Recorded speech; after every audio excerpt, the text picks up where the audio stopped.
Welcome सभी का नए ब्लॉग में स्वागत करता हूँ। दोस्तों, स्वामी विवेकानंद ने एक बार बोला था कि अगर आपने धन को खो दिया है तो समझो आपने कुछ भी नहीं खोया है। अगर आपने अपने शरीर को खोया है, स्वास्थ्य संबंधी आपको कुछ समस्या हुई है, तो आपने थोड़ा बहुत कुछ गवाया है। और अगर आपने अपना चारित्र खो दिया है, कैरेक्टर खो दिया है, तो आपने सब कुछ खो दिया है। धन को इसलिए विवेकानंद और वेदांत में, सनातन में ज्यादा महत्व हमने नहीं दिया है, क्योंकि अगर तुम्हारी जीवन ऊर्जा ठीक है, तुम्हारा आत्मविश्वास बुलंद है, तो धन फिर से अर्जित कर सकता है इंसान। श्री कृष्ण भगवान को मथुरा छोड़ना पड़ा, 0-0 हो गए, पर तेजस्वी थे, जीवन ऊर्जा ठीक थी, जीवन मुक्त थे, तो सोने की द्वारका फिर से खड़ी कर ली। तो इसलिए धन को ज्यादा बड़ा लॉस नहीं माना गया है। जब तक जीवन ऊर्जा ठीक है, आदमी तेजस्वी है, ओजस्वी है, आत्मविश्वास से भरा हुआ है, तो फिर से सब कुछ निर्माण कर सकता है। और 2025 में भी हमारे आसपास काफी सारे ऐसे लोग हमें देखने को मिलते हैं कि जो 0-0 हो जाते हैं, फिर से खड़े हो जाते हैं। शरीर अगर बिगड़ा है तो थोड़ा बहुत बिगड़ा इसलिए माना कि शरीर साधन है। इस साधन से हमें संसार में विचरण करना है, इस साधन से हम जीवन का अनुभव करते हैं। और अगर बाइक ही ठीक नहीं है, बार बार बंद हो जा रहा है, तो तुम्हारी यात्रा सुगम नहीं रहेगी। जीवन की यात्रा में अगर शरीर ठीक नहीं है, शरीर साथ नहीं दे रहा है, तो तुम कुछ नहीं कर पाओगे। तो थोड़ा बहुत तुमने गवाया, पर फिर भी शरीर में भी तुम फिर से अपने आप को रिकवर कर सकते हो। एक्सरसाइज करके फिर से तुम खड़े हो सकते हो, अपनी बीमारी से रिकवर कर सकते हो। तो वहां पे भी ऐसा नहीं है, अगर असाध्य रोग तुम्हें हुआ है तो ठीक है, पर साध्य कोई भी रोग है या कोई भी समस्या है, तो तुम फिर से जीवन के प्रवाह में लौट सकते हो। तो वहां पे थोड़ा बहुत गवाया है ऐसा बोला, पर चारित्र गवाया तो तुमने सब कुछ गवा दिया है। अब दोस्तों, चारित्र को लेकर के भी एक पूर्वग्रह भारत में बना हुआ है। लोग यहाँ चारित्र और सेक्स को जोड़ते हैं। लोगों को लगता है कि जो सेक्स करता है वो चारित्रवान नहीं है। तो ऐसा नहीं है, सेक्स और चारित्र का कोई लेना देना नहीं है। चारित्र माने आदमी निष्ठावान होना चाहिए, प्रामाणिक होना चाहिए, तेजस्वी होना चाहिए, भीतर से अच्छा होना चाहिए मानव के रूप में। उसकी जीवन ऊर्जा ठीक होनी चाहिए, उसको चारित्र बोलते हैं। तो चारित्र अगर तुमने गवा दिया, अपनी जीवन ऊर्जा गवा दी, अपनी तेजस्विता गवा दी, तो तुमने सब कुछ गवाया है, ऐसा स्वामी विवेकानंद ने बोला। तो ये मुझे कल याद आया। अब देखो, मैं आज का जो वीडियो है वो अपने आज का जो मेरा स्व अनुभव है, मेरे लाइफ में जो अभी घटित हो रहा है उसके ऊपर है कि भाई कैसे लोग तुम्हारे आत्मविश्वास को खत्म कर सकते हैं, तुमको कमजोर बना सकते हैं, सिंपैथी के नाम पे तुम्हारे सेल्फ एस्टीम को तहस नहस कर सकते हैं। दोस्तों, अभी आप लोग देख रहे थे कि मैं खेतों से वीडियो बना रहा था काफी दिनों से, और उसमें जो लोग मुझे रेगुलर देखते हैं उनको पता होगा कि हार्वेस्टिंग चल रहा था और मजदूर थे, तो ये सब कार्य चल रहा था। और अब फाइनल जो प्रोडक्शन है वो आ चुका है और उसमें घाटा हुआ है। आमदनी अट्ठन्नी, खर्चा रुपया। इधर तो आमदनी अट्ठन्नी, खर्चा 5 रुपया हो चुका है। ऐसा इसलिए हुआ दोस्तों कि इस बार अगस्त महीने में बहुत ही भारी वर्षा हुई थी।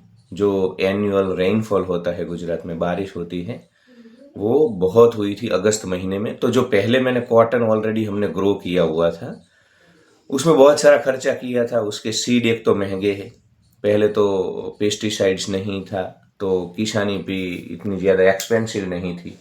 ठीक है, मैं पेस्टिसाइड तो यूज़ नहीं कर रहा हूँ, पर फिर भी जो सीड है, वो जो सीड बहुत महंगा था। तो और उसके बाद कल्टीवेट करना पड़ता है बार बार आपको क्रॉप को, तो क्योंकि वो ग्रास हो जाता है क्रॉप के आसपास, तो बार बार उसको निकालना, लेबर को लेकर के जाना, हर बार उनको खाना खिलाना, ट्रैक्टर से ले जाना लाना, और कल्टीवेट कर ऑलमोस्ट समझो ना, आपको 5-6 बार कल्टीवेट करना पड़ता है उसकी बिजाई करने के बाद।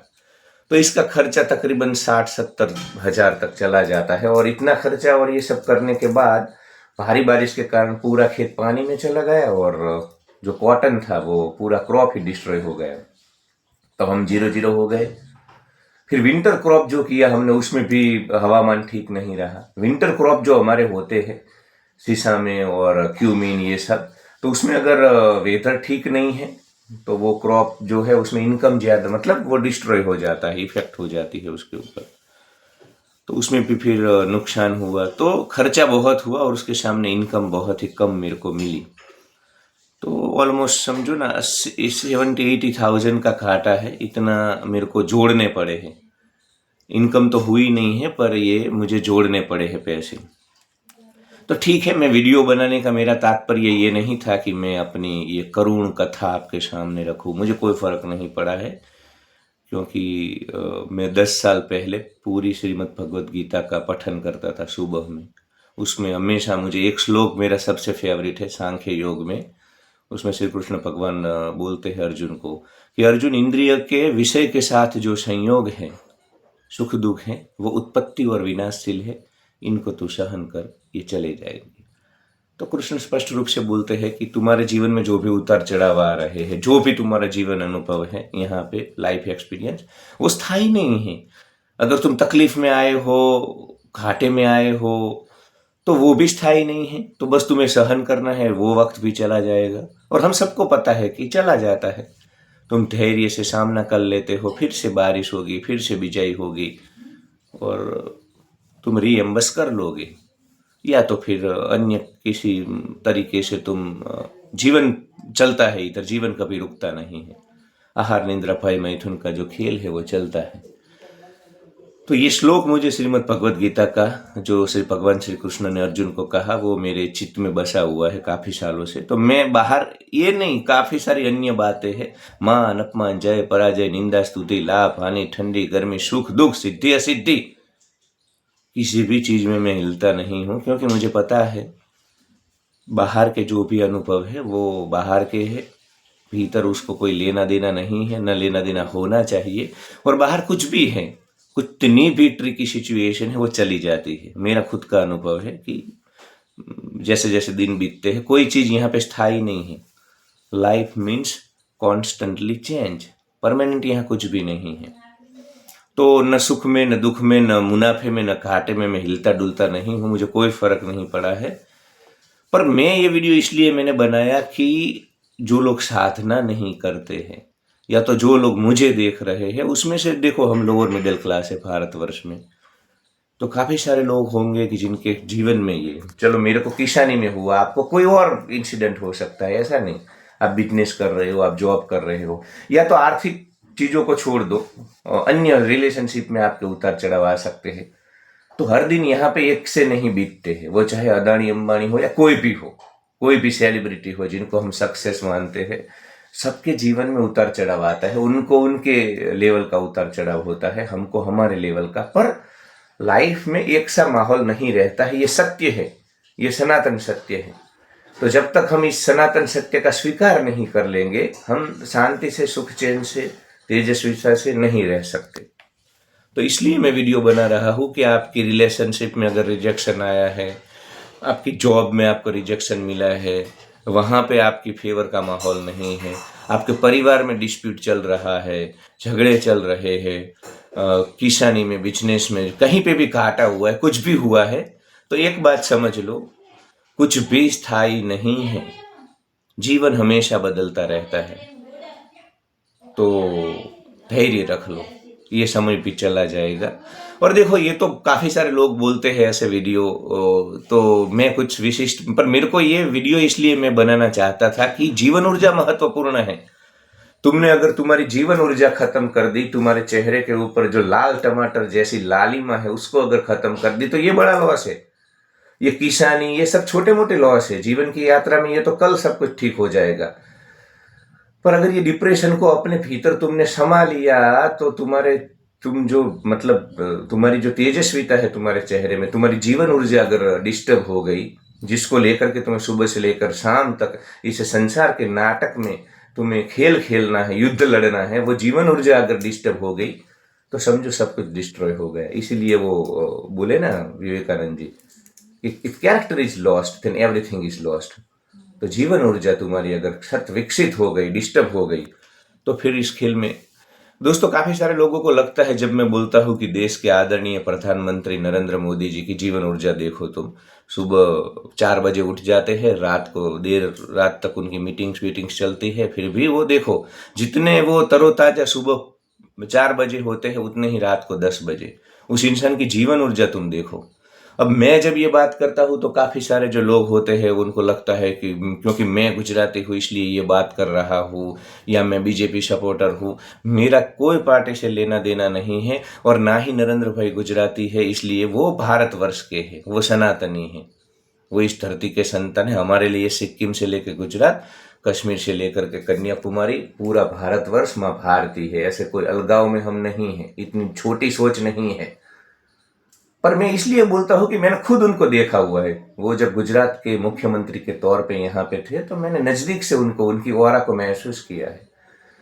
तो वो सच्चा धन है, वो सच्ची सफलता है। जीवन ऊर्जा तुम्हारी अगर ठीक है तो इस खेल में तुम हमेशा उनको, नरेंद्र मोदी को देखो तुम, कोई परास्त नहीं कर पा रहा है, क्योंकि उसकी जीवन ऊर्जा खिली हुई है, वो तेजस्वी है। और न सिर्फ नरेंद्र मोदी जी, काफी सारे अन्य लोग देख लो जो सफल हैं, उन सबकी जीवन ऊर्जा तुम देखना, तुम्हारे आसपास भी देखना, जो लोग सफल है या तो जो लोग क्वालिटी लाइफ जी रहे हैं, उनकी जीवन ऊर्जा बड़ी ही तेजस्वी होती है, बड़ी ही सकारात्मक होती है। तो ये छुटपुट घटनाएं, ये किसानी में घाटा, जॉब की जगह पे टॉक्सिक लोगों के द्वारा बुरा व्यवहार, रिलेशनशिप में उतार चढ़ाव, ब्रेकअप, रिजेक्शन, ये जो चीजें चलती है ना संसार के खेल में, उससे जीवन ऊर्जा बड़ी प्रभावित होती है। तो आपकी जीवन ऊर्जा खराब ना हो, उस चिंता को लेकर के ये वीडियो बना रहा हूँ। अपनी जीवन ऊर्जा को, जीवन ऊर्जा है तो तुम फिर से खड़े हो जाओगे। अमिताभ बच्चन घाटे में चले गए पर जीवन ऊर्जा ठीक थी, आत्मविश्वास बुलंद था, ये कौन बनेगा करोड़पति कर लिया और इंसान फिर से खड़ा हो गया। काफी सारे ऐसे लोग हैं जो 0-0 हो गए थे पर जीवन ऊर्जा ठीक थी। नेताजी सुभाष चंद्र बोस, कितनी तकलीफें आई पर जीवन ऊर्जा ठीक थी। तो जीवन ऊर्जा के ऊपर ही सारा खेल है। अगर जीवन ऊर्जा तुम्हारी ठीक नहीं है तो तुम इस खेल में कुछ भी नहीं कर पाओगे। और जीवन ऊर्जा तुम्हारी खत्म होती है या इफेक्ट होती है तो उसको ही तुम लॉस मानो। धन ये कोई दूसरे ज्यादा बड़े लॉस नहीं है। ये खेल में अगर जीवन ऊर्जा ठीक है तो तुम्हें 6 महीने लगते हैं फिर से खड़े होने में। पर अगर ये जो तुम्हारा जीवन ऊर्जा है ये अगर खत्म हुआ, और लोग देखो इधर मेरे को पिछले 2-4 दिनों से सब लगे हुए हैं मेरे पीछे, क्योंकि मैं किसी को ज़्यादा भाव देता नहीं हूँ, तवज्जो देता नहीं हूँ, और ज़्यादा मैं हिलता डुलता नहीं हूँ, इफेक्ट में नहीं आता हूँ। तो ये सब मेरे को सिंपैथी, मतलब ऐसे धीरे धीरे आकर के बोलते हैं, अरे भले जो भी हुआ हो वो तो ठीक हो जाएगा। अरे भाई मुझे पता है ठीक हो जाएगा, और तुम वैसे भी मुझे थोड़ी ना तुम एक पैसा देने वाले हो। ये मेरा युद्ध है, जीवन के रण संग्राम में मुझे अकेले लड़ना है। तो मुझे किसी की सिंपैथी की ज़रूरत नहीं है। तुम सिंपैथी के नाम पे मुझे मेरे आत्मविश्वास को ख़त्म करना चाहते हो, मेरे सेल्फ एस्टीम को तहस नहस करना चाहते हो, मुझे पता है। तेजो द्वेष होता है लोगों में। तेजो द्वेष मतलब तुमने किसी का कुछ बिगाड़ा नहीं है पर तुम शेरों की भांति चलते हो, तुम तेजस्वी ओजस्वी होकर के चलते हो, तो आसपास के लोगों को पसंद नहीं आता है। उनको चाहिए कि तुम हमेशा ऐसे गरीब बन करके रहो। गरीब मतलब धन से नहीं, पर्सनालिटी तुम्हारी ऐसी मतलब हिली डुली हुई, और ऐसे तुम्हें सिंपैथी की हम हर वक्त जरूरत पड़ती है। कमजोर तो अपने आप को कमजोर मत बनाओ, क्योंकि देखो ये दुनिया कभी भी कमजोर के साथ नहीं खड़ी रहती। ये दुनिया गलत इंसान के साथ खड़ी रहेगी वो अगर शक्तिशाली है तो, राक्षस के साथ खड़ी रहेगी, असुर के साथ खड़ी रहेगी अगर वो शक्तिशाली है तो, पर किसी भी सही इंसान के साथ नहीं खड़ी रहेगी अगर वो कमजोर है। तो अपने आप को कमजोर मत बनाओ, अपने चेहरे के ऊपर हजारों सूर्य जैसा तेज रखो। जब चलो तो शेरों की भांति चलो, तुमने कुछ भी नहीं गवाया है। तुम्हारी जीवन ऊर्जा ठीक है तो तुम फिर से आसमान को झुका सकते हो, सूरज तारे को जमीन पे ला सकते हो।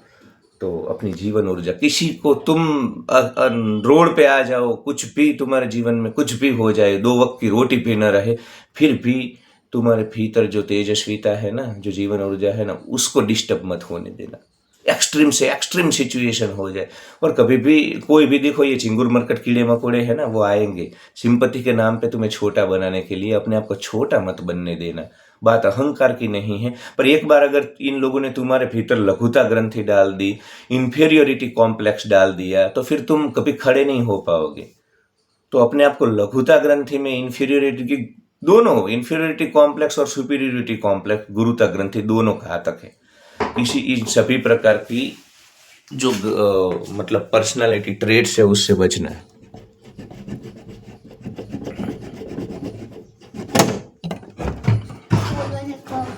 तो अपने आप को तेजस्वी रखो, ओजस्वी रखो।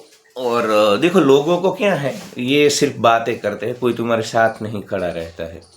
और इसमें देखो मैं ऐसा नहीं बोलता हूँ कि कोई गलत है, तुम भी अगर किसी के जीवन में समस्या है तो वो उसको तुम भी नहीं खड़े रहते हो, व्यवस्था ऐसी बनी हुई है। तो मैं दोष नहीं दे रहा हूँ, नेगेटिव बन करके ये वीडियो नहीं बना रहा हूँ। माहौल ही ऐसा है, व्यवस्था ऐसी है। तो तुम्हारी लड़त तुमको खुद को लड़नी है। तुम्हें खुद अपना जो जीवन का युद्ध है वहाँ तो नहीं, शांति थी कर, तुम्हें खुद अपने जीवन का युद्ध लड़ना है। तो ज़्यादा हिलो डुलो कुछ भी हो जाए, तुम अगर अपनी जीवन ऊर्जा को ठीक रखोगे, अपने चेहरे के ऊपर लाल टमाटर जैसी लालिमा रखोगे, तो तुम सफल ही हो। मैं देखता हूँ काफ़ी सारे लोग इधर है, बड़ी बड़ी इनकम है, शेयर बाजार में लाखों रुपये का इन्वेस्ट किया है, पर चेहरे पे 40 साल की उम्र में 60 साल जैसी छुर्रियाँ है, उनके तनाव है, एंजाइटी में रहते हैं, हड़बड़ी में रहते हैं।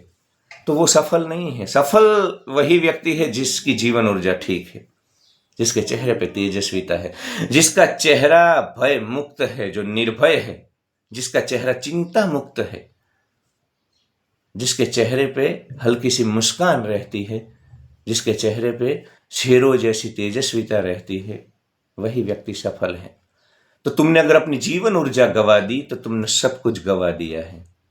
तो कुछ ना कुछ करके अपनी जीवन ऊर्जा को बचा लो, क्योंकि इधर हर रोज जीवन, ये जो नाटक चल रहा है जीवन का, उसमें बहुत उतार चढ़ाव आएंगे। लोग तुम्हें बेचारा बेचारा बनाने के लिए आएंगे, या तो चीजें इधर ऐसी होगी। पर अगर तुम अपने भीतर शांत रहे, तेजस्वी रहे, और चेहरा तुम्हारा लाल टमाटर जैसा रहा, तो दुनिया सोच में पड़ जाए कि यार ये तो हिलता ही नहीं है। तो सबको आश्चर्यचकित कर दो। कुछ भी हो तुम्हारे जीवन में, जीवन ऊर्जा को, किसी को तुम्हें छोड़ के जाना है चले जाए, जॉब को छूटना है छूट जाए, कितना भी घाटा आ जाए, तुम रोड पे आ जाओ, भले आ जाओ, पर चेहरे के ऊपर तेजस्विता नहीं घटनी चाहिए, जीवन ऊर्जा डिस्टर्ब नहीं होनी चाहिए। जीवन फिर से, अगर जीवन ऊर्जा डिस्टर्ब नहीं है तो 6 महीने नहीं होते हैं इंसान को फिर से खड़ा होने में। और कोई चीज मायने नहीं रखती है दोस्तों, तुम अदानी अंबानी हो, तुम कुछ भी हो, तुम्हें त्रिभुवन का साम्राज्य मिल जाए, इंद्रलोक का इंद्रासन मिल जाए, तुम्हारी जीवन ऊर्जा अगर ठीक नहीं है तो तुम सफल नहीं हो। सफल वही व्यक्ति है जिसकी जीवन ऊर्जा ठीक है। देश के प्रधानमंत्री नरेंद्र मोदी को मैंने मिसाल के तौर पर बोला, वो इंसान 4 बजे जैसा होता है वैसा ही रात के 11 बजे होता है। और उनके साथ साथ चलने वाले, उनसे आधी उम्र के जो उनके सब पॉलिटिशियंस है, मेंबर ऑफ पार्लियामेंट है, या बीजेपी के जो नेतागण हैं, थक जाते हैं, दोपहर 4 बजे ऐसे सो जाते हैं, उनके चेहरे में तोते उड़े होते हैं, और कोई शाम तक तो कोई एनर्जी बचती नहीं है। तो ये चीजें, तुम भले नरेंद्र मोदी के विरोधी हो, बीजेपी तुम्हें पसंद नहीं है, वो अलग बात है, पर एक तटस्थ होकर के, न्यूट्रल होकर के उस इंसान की जीवन ऊर्जा तुम देखो। रामदेव बाबा, स्वामी रामदेव बाबा, अब बाबा रामदेव जो सूडो साइंस का प्रचार करते हैं, चीज़ों को बढ़ा चढ़ा करके पेश करते हैं, वो मुझे भी पसंद नहीं है। पर इस बात का मुझे स्वीकार करना होगा कि स्वामी बाबा रामदेव की जीवन ऊर्जा देखो तुम। वो इंसान पूरा पैरालिसिस हो गया था, लकवाग्रस्त हो गया था, और मृत्यु की शैया पे था, और वहाँ से खड़ा होकर के उसकी जीवन ऊर्जा देखो, उसके चेहरे पे हजारों सूर्य जैसा तेज है। जब वो चलता है तो शेरों की भांति चलता है। स्वामी विवेकानंद तुम देखो, शरीर में कितने सारे रोग थे, शरीर जीर्ण, पर फिर भी चेहरे के ऊपर तुम देखो। इसीलिए भारत के युवा का आदर्श है स्वामी विवेकानंद। नेपोलियन बोनापार्ट देख लो, काफी सारे कैरेक्टर है। तो जिसने अपनी जीवन ऊर्जा के ऊपर काम किया, जिसने अपनी जीवन ऊर्जा को बचा करके रखा, वह व्यक्ति सफल है, उसको कोई परास्त नहीं कर सकता है। तो सारा पुरुषार्थ अपनी जीवन ऊर्जा के ऊपर लगाओ। इसीलिए मैं तुम्हें ध्यान करने को बोलता हूँ कि तुम ध्यान करोगे तभी विचार, मन, उतार चढ़ाव तुम्हें डिस्टर्ब नहीं करेंगे, तुम स्थिर प्रज्ञ रहोगे, स्थिर बुद्धि के रहोगे। आज के लिए इतना ही। दुनिया तो चाहती है तुम बेचारे बन जाओ, दुनिया चाहती है कि तुम कमज़ोर बन जाओ। कमज़ोर बनने से सिंपैथी देंगे पर तुम्हें ख़त्म कर देंगे। ये दुनिया कभी भी कमज़ोरों के साथ खड़ी नहीं रही है, न आगे भी खड़ी रहेगी। तुम गलत होंगे फिर भी तुम्हारी जूती चाटेंगे, तुम्हारे तलवे चाटेंगे। अगर तुम शक्तिशाली हो तो अपने आप को शक्तिशाली रखो, रोड पे आ जाओ, निर्धन हो जाओ, अकिंचन हो जाओ, फिर भी अपने आप को शक्तिशाली रखो, क्योंकि कमजोरों के साथ कोई यहाँ पे खड़ा नहीं हुआ है। Love you all, like share and subscribe.